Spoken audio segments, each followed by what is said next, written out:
Hello, guys. So, welcome to Beyond Reality, where we're gonna be exploring people's escapes and what they use to escape, and if it's healthy. Everything about escapism you can find right here. Today, we have our first guest. Hi, I'm Liron Azura. This is my good friend Liron Azura18. And Liron, can you just tell me a little bit, even if you don't know, it's okay, but anything you do know about escapism? When I look at the word escapism, I look at the fact and the way that people like take something that they like and escape from reality, escape from the hardships and the problems they're having in their everyday life. So that's what I think in it. And yeah. Well, that's exactly what I would describe it as. And escapism has been around for a very long time. People have talked about whether it's a healthy thing, whether it's an unhealthy thing. But I think that it all really matters on the person, and that's what we're going to be exploring today. If this is healthy, if it's not healthy, what he's doing, what I can help him on, everything like that. So we're just gonna start right off. So Leron, what would you consider like your escape if you had to choose one? So throughout my whole life growing up, I've played soccer, and soccer has been a big part of my life. I'm a great soccer player, and when for me, my thank God I've had like a life with like not too many problems. I have a great family, but when I go through problems, maybe it's a family problem, maybe it's a fight with a friend, maybe it's just having a lot of homework or like studying. I always look forward to having my soccer practice because it's always throughout the week, and I always look forward to like going to practice, getting my mind off of the problems, getting my mind off of like things, just relaxing, doing what I love, playing with the ball, concentrating, focusing. That's for me like my like main go-to escapism. So sports is definitely one of the like while I've doing my whole research and while in knowing as an athlete myself that sports is one of the biggest escapes from reality, and having a varsity athlete right here tell us that it shows exactly how much sports does for one person. Varsity. But we're gonna I hope you don't mind if I do talk about Yeah. the ACL.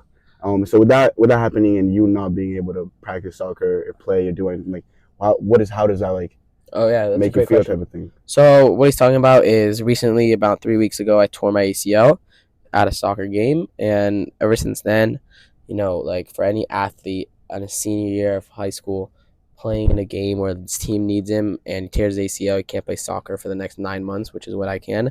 It's hard, I like.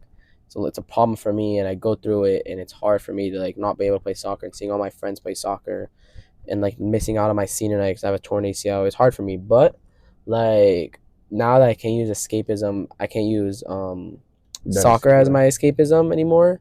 I've been like trying to like alter and change my escapism to other things. So like for example, like one thing that I do now, I don't know if I like it more or less, but like I listen to music when I'm having a hard time and I'm struggling.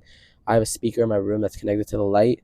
I listen, turn my phone off, just play some music, sit in bed and just like think about like what I can do better, just like how I can like heal my ACL and like stuff like that. So that was a beautiful answer, because if we're gonna talk about sports being an escape, music is just as big, maybe even bigger, because the amount of people that listen to music and the amount of people that use music as like a mood altering object as a thing is like just like whenever they want to alter their mood or whenever they want to feel some way, they play some certain type of music.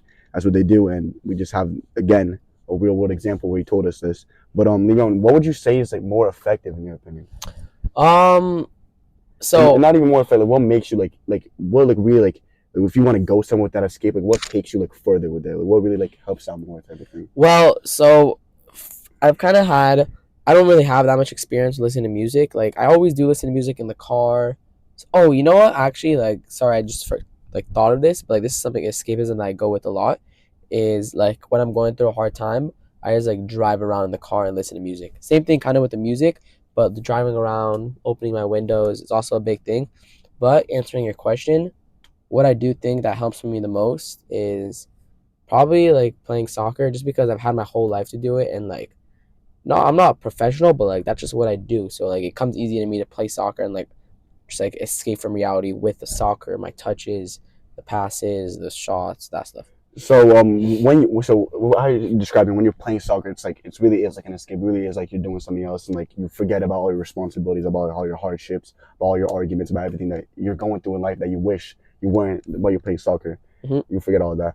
And I do want to ask again one thing, because we all know that escapism, like I said earlier, it has negative connotations, but also has a lot of positive connotations. Where in this case, it's helping out someone with an ACL injury. You want to play music in his car. That's something that takes your mind off something that's happening IRL in real world, that's taking it off. But what do you think about those negative connotations and like how it affects the escapism trend?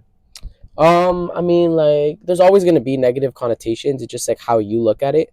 So if I look at the negatives, and I let it affect me, and I let it be negative, then it's gonna be negative, and the whole escapism isn't worth it because it's just being negative. But if you take the negative, and you take the negative, take advantage of the negative, use your escapism to make it into a positive, then that's what escapism is for, and that's really gonna like alter you out of your like problems and just like out of your real life, so you can like get a break.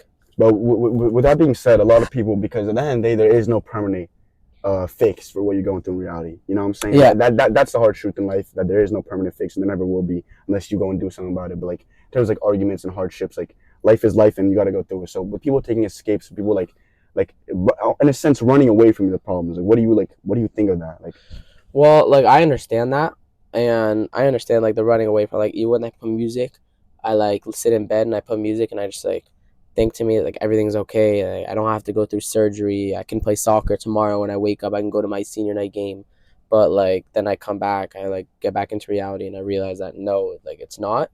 It sure hurts. Like once you like get back into your own reality, it hurts you and like, but like again, like you said, life is life, and you just have to like go through it step by step, and yeah, let life take you like how it goes. I don't think we could have gotten any better answers for our episode 1. So we're gonna sign off right now and see you guys next week. Thank Thank you, you guys. thank Thank you, you. Liron. Yeah. Hell yeah.